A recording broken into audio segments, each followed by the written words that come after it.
Karibu mtazamaji wa Jicho la Nje. Jina langu ni Kamau. Kwa leo twakujia kutoka jijini Toronto, North York. Hapa tumemtembelea jamaa mmoja ambaye atatueleza maisha yake ya hapa Canada. Ataanza kwa jina lake kisha tuendelee kutoka hapo. Karibu. Asante. Kwa majina naitwa Alex Monene Mugo. Nimeokoka, nampenda Yesu. Bibi yangu anaitwa Deina Kagoi. Asante kwa kunikaribisha. Asante sana. Sasa tuambie, wewe ni mzaliwa wapi? Mimi ni mzaliwa wa Kenya. My mom originally ametoka sehemu za Embu, Ronyenjes. But she was a teacher in school for the blind Thika. Hapo ndipo nilizaliwa. I grew up in Thika until nilipomaliza my class 8, and by the time I was finishing my class 8, my mom was already here in Canada. Mamangu alikuja Canada nikiwa around class 4. Yeah. Okay, kwa hivyo baadaye ukiwa kama umekomaa kiasi ukiwa teenager ama ndio ulikuja hapa Toronto? Yeah, nilipomaliza my primary and nikaenda high school. Nilikuwa high school sehemu za Embu. We used to commute from Embu to Mombasa because my mom alipokuja huku tulienda kuishi na my big brother. And when I finished my form 4, the year 2000, ndio tulikuja Canada after a couple of years, which was 2005, so 5 years later.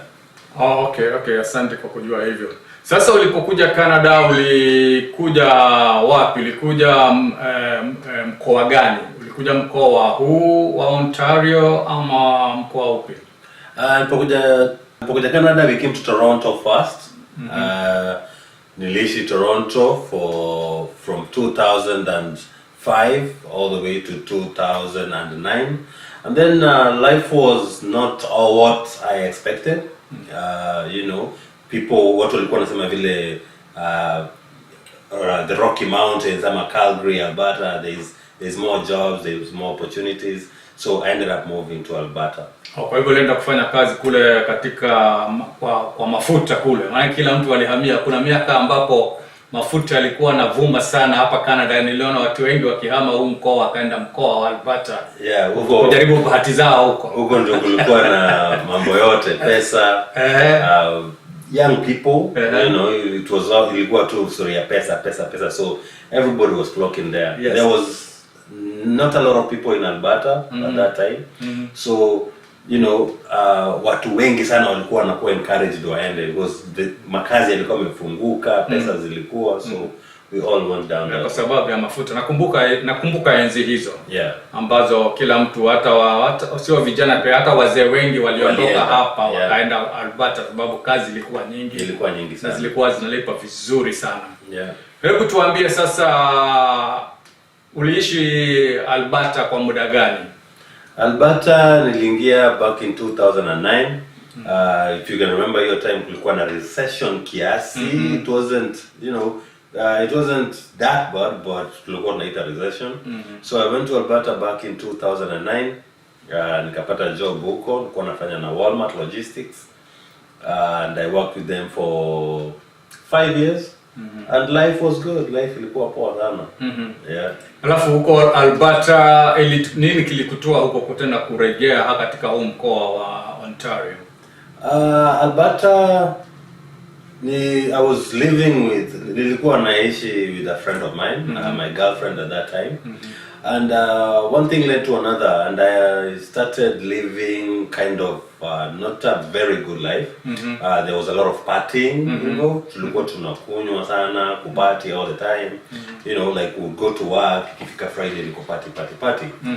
And so I ended up having some drinking and driving charges. I ended up having ukiingia kwa shida moja na the government here kama vile drinking and driving, utapata pia non-authorized driving and so many other issues. So mimi nilibaki nimeingia so many times because they would take my car, wangechukua gari yangu alafu within a month nachukua gari nyingine. So unakuja unaambiwa ufai kupeleka gari, but in Alberta it's very cold, and you need a car to do what you gotta do. Kuna basi ndio, but na ujeuri na ujana na maisha, you know, unaenda unachukua gari nyingine na unaenda job. So I ended up getting into a lot of trouble. Had almost, I think, 3 DUIs. Kulikuwa na driving while unauthorized, na mambo kama hayo. So I never dealt with it, like sikuenda kotini nikadeal nayo. Nakumbuka kuna 2 nilipiga na zikatupuliwa nje, but kunazo ambazo siku deal nazo. So mwisho ya hapo sheria ilipatana na mimi, na hapo ndio nikaekwa ndani. So nilikuwa Lethbridge Correctional Center, jela hapo for 3 months. Yeah, ukisikia center, correctional center ni kusema ni 2 years and below. Ni kufungwa ama mtu anangoja trial. So so ulikaa huko kwa jela. How was life in jail in Canada? Life in jail is life in jail. It's not something that I would wish for anybody. It's not a place that I would naweza taka kurudi.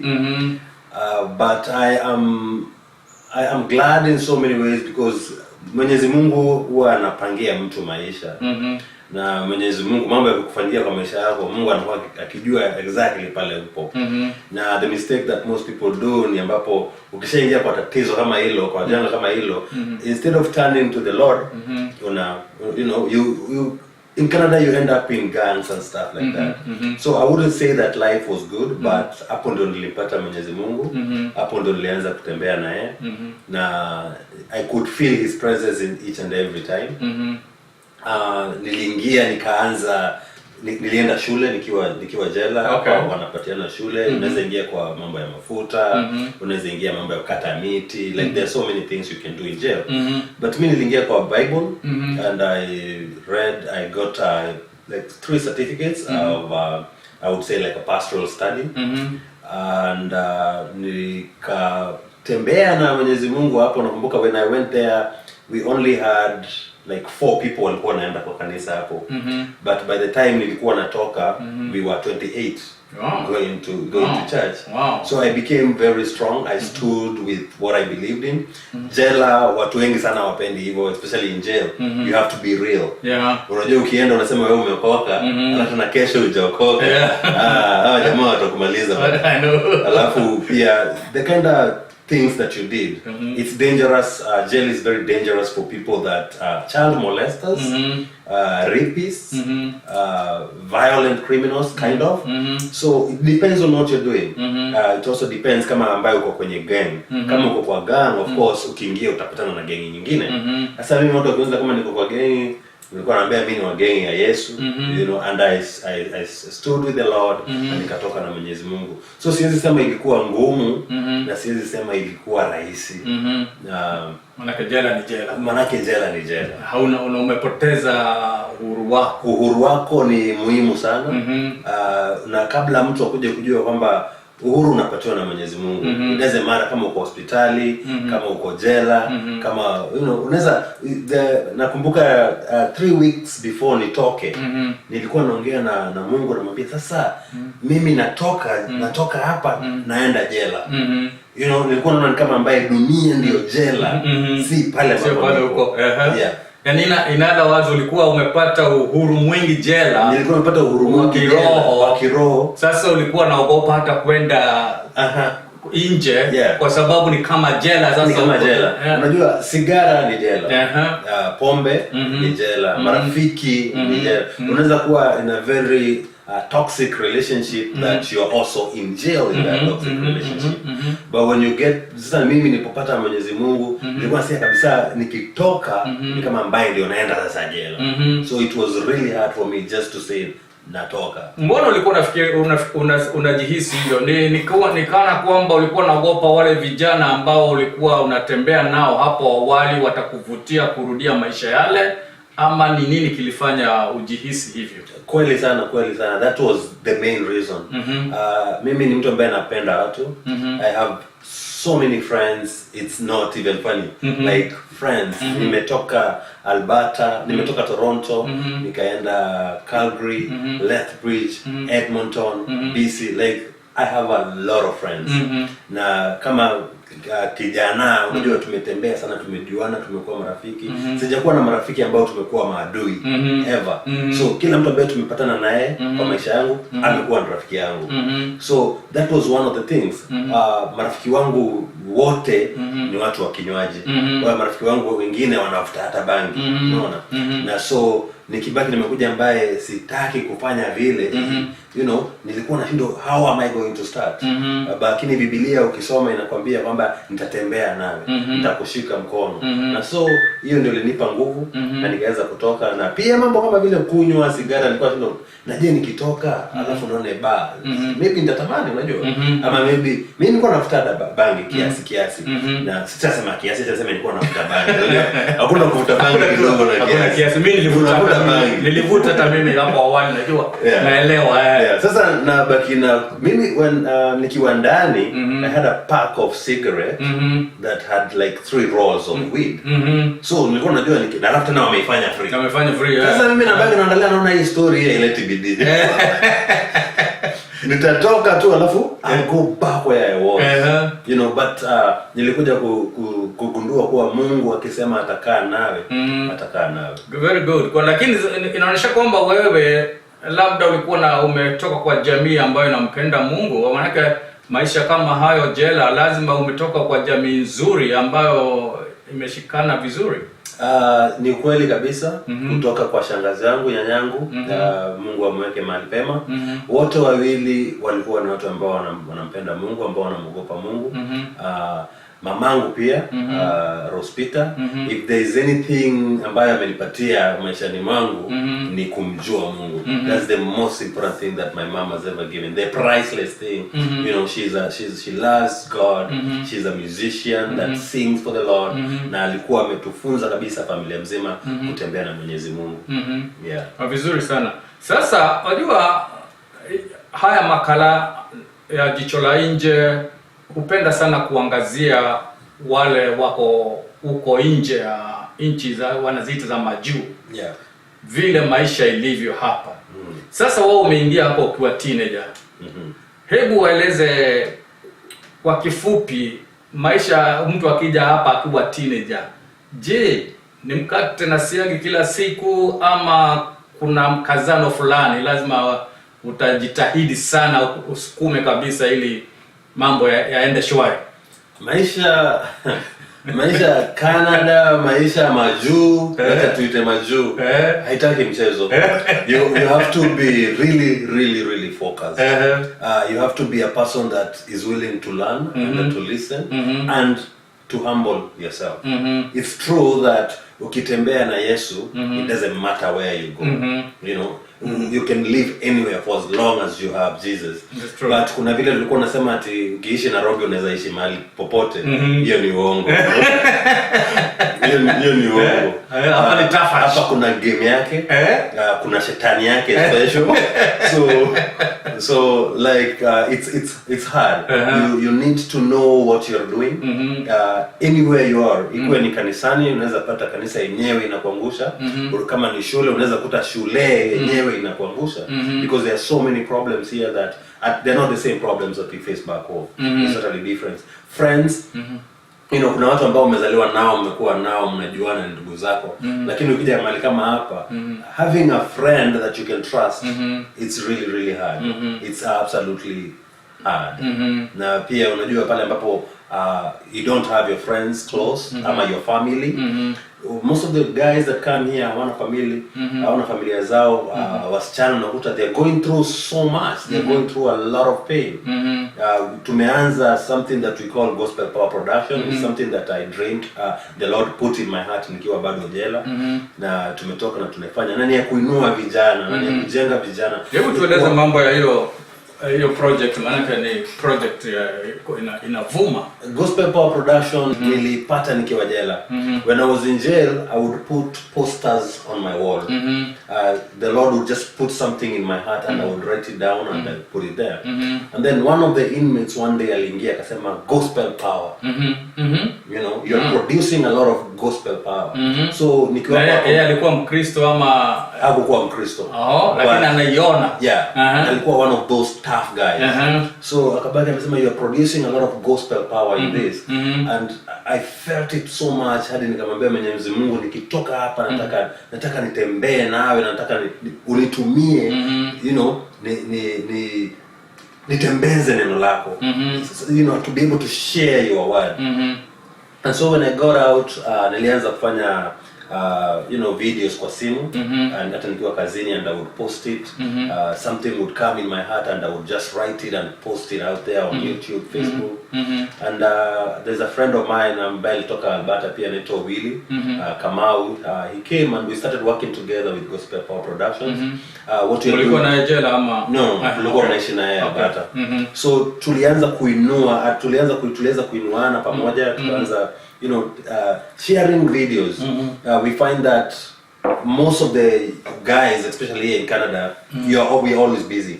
Na so mtu ako busy, anaenda job, anatoka job, anaenda shule. So tukaanza just a short video that we remind you that God loves you. We remind you that Jesus is alive. We remind you that Yesu anarudi. So what we are doing is empowering the youth. Kama wako na muziki ambayo wanaimba, tuna produce, tunawatengenezea video. Kama ni comedies, kama anything it is to do with videos, tunafanya. Mnafanya wale wako hapa Toronto peke yake ama mko na reach out ya huko nje? Saizi tumefika Alberta na Lethbridge. Yeah, so right now we are doing from Toronto, Calgary and Lethbridge, Alberta. That's a wide reach. Yeah, we are tunafikiria kwenda kabisa hadi Kenya. You know, it's good when by the time a Kenyan, a sister or a brother amefika hapa, they already educated on what to find, on what to, you know, even call. Unajua ni muhimu sana ukifika hapa, unajua utapigia nani na mtaanza vipi. Kwa sababu watu wengi wanakuja hapa na the kind of friends they end up getting, ni wa kuwatumia tu. So we are trying just to make a difference a day at a time. Yeah. Oh, very good.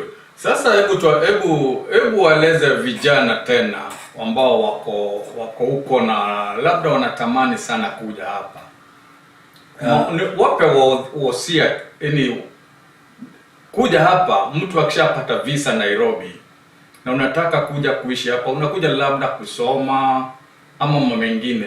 Hebu wape wosia mambo wa vipi? I believe is ama vile ambavyo Mwenyezi Mungu ameweka kwa roho yangu ni kuwa binadamu tuna tatizo. Iwe ni wajana ama ni wazee. Tunataka sana kufanya ambavyo tunataka sisi. Hatutaki kufanya vile ambavyo Mwenyezi Mungu anataka. You know, it's a battle that we all have. You know, someone will just think up that they want to be in Canada. Someone, they will just think up that they want to be in the US, and it stresses them so much, and they start fighting to come here. And once they get here, it's not what they expected. Life is extremely hard here, especially the weather. Weather yenyewe itakupeleka mbio. Once you land, they don't give you, you know, a formula of how to live in Canada. You get into a relationship, you might end up in a lot of trouble. You get into a job that is fraud. There's a lot of fraud going on, especially for the youth. For the youths. So you might end up in trouble anywhere, anytime. So before wakuje, not saying that don't come, we welcome you guys so much, but do your research, know where you're going, know who you're reaching out to.